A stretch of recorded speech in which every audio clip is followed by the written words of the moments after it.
You missed some important news from the LGBTQ+ community this week.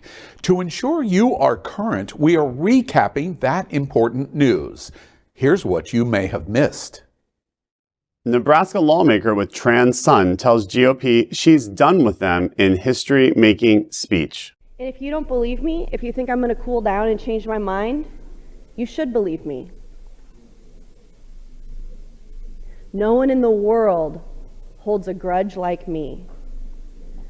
And no one in the world cares less about being petty than me. I don't care. I don't like you. You want welcome in my space. You aren't a safe person for my child to be around, or any child, frankly. Don't believe me? You should. Senator Hughes yesterday was asking all kinds of questions on the microphone, seemingly coming from a place of complete sincerity about how does this care work? Do parents have to consent every time for kids to get gender-affirming care? Questions that had already been answered. And this morning, Senator Frederickson was answering those questions again, and she's sitting under the balcony not listening. So I go over there and I say, he's speaking to you. He's answering the questions that you specifically had that ostensibly were, preventing you from supporting this bill or not. Now she's sitting with Kathleen Kauth, who's probably saying, don't worry, girl, hold strong. We're gonna get those trans kids. Don't worry. Don't listen to Megan. Screw that. Senator Hughes said, well, some people sent me some emails. So I guess some people sent her some emails and she probably definitely read them and took them to heart. So now she knows all the facts about what trans kids go through. One of the most hateful, bigoted, and wrong things that Senator Kathleen Kauth has said during this debate is that trans kids are hurting and sad. She might be right about that, but she's not right about why.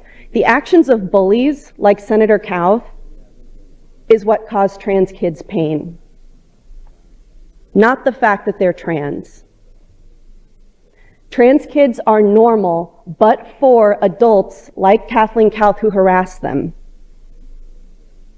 who introduce bills to make their life harder, to make them feel like outsiders when they are not. There's nothing wrong with them. They get good grades, they go to school, they do activities and clubs, they have friends, they date, they have dreams and goals, they get married, they have kids, just like everybody else. Hopefully someday they run for the legislature and they can straighten some people out.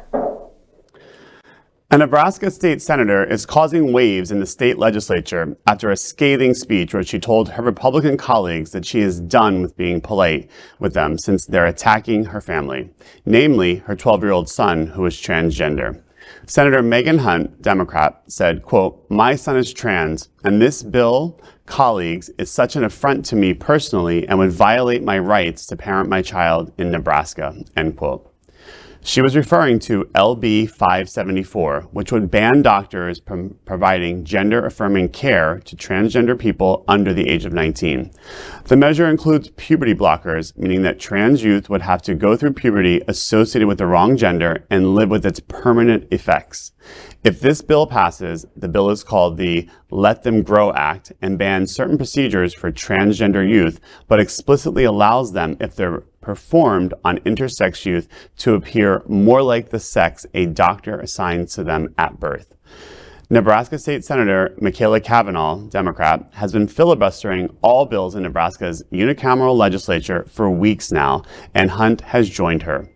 The legislature meets for 90 days a year, and meaning that if they filibuster until June 9th, then they have killed all legislation for the year.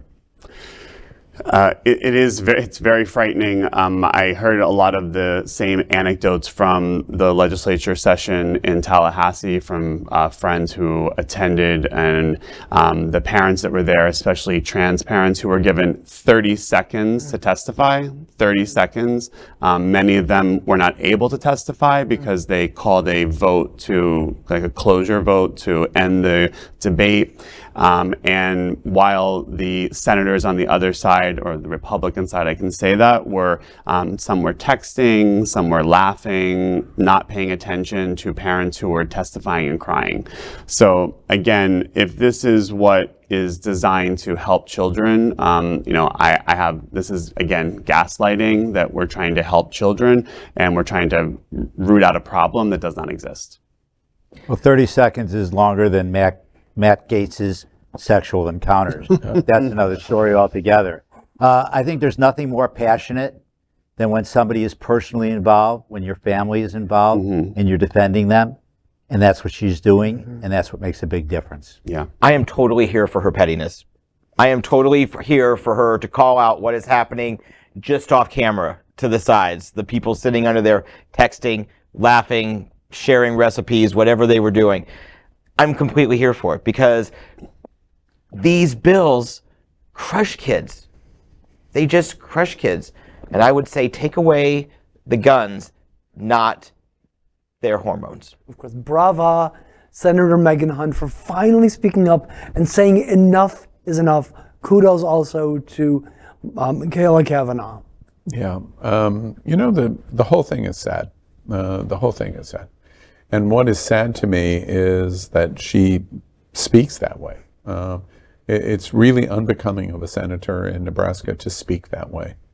But what is sad is that she feels that she has been compelled to the edge of her existence because of protection of her own child to have to speak that way.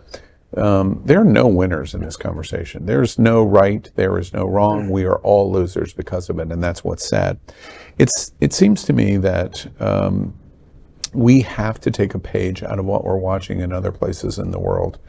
In Georgia, they've brought a stop to the Putin initiative to be more like what Russia did in 2012, and they've been successful. Currently, and we'll continue to watch what's going on in Israel, but over the weekend, the opposition voice of democratic decision-making took to the streets and brought Israel to a complete stop. Malls couldn't operate, planes could not take off or land, and a very sizable percentage of the population of Israel said, you have gone too far in terms of being anti-democratic, and we don't want a Hungarian style or a lesser style of Putin anti-democratic decision-making in Israel. I think we really need a good dose of that. We really have to start to take to the streets. And what that means is we need a good dose of Larry Kramer in the 1990s. ACT UP was a point where we said, look, we can't talk reasonably to these people anymore, so we're going to stop trying to talk to them reasonably.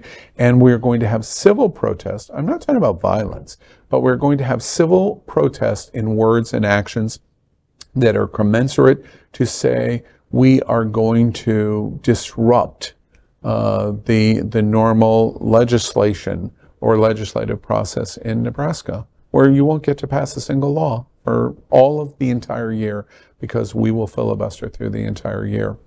In December, I did an interview that has stuck with me for months and months and months with the idea of what happened in AIDS and Dr. Fauci. And I did the interview with Fauci, and Fauci rings in my ear and has for 3 months. Dr. Fauci talked about Larry Kramer and how much they grew to love each other. And that while Kramer was not approaching AIDS in the way that Dr. Fauci was, he in many respects approached it in better ways because he saved, and the LGBTQ community saved millions of lives by being so demanding through ACT UP as through civil disobedience to bring to a conclusion. And Fauci told a story where Kramer told Dr. Fauci that he should chain himself to the fence of George Bush and at the White House, to the steel fence. Chain yourself to the fence and get attention that NIH is not getting what it should do. And Fauci said to Kramer in a confused way, why would I do that? I'm friends with President Bush. I could just call him. And Fauci misunderstands. Kramer's point was, but you're not being heard and you're not being listened to, which is exactly what we just watched. This entire thing is sad. And at the end of the day, if we are going to stop this in so many areas, this for trans, drag queens, our children in schools, in education, in book bans, in the craziness of what we're watching, ACT UP civil disobedience may be on the horizon as our only solution. We just watched a mama bear protecting your cubs. That's what I took away from that. Keep watching the only television news in the world from our LGBTQ plus community and stay informed on everything that is important for and about our diverse LGBTQ plus community.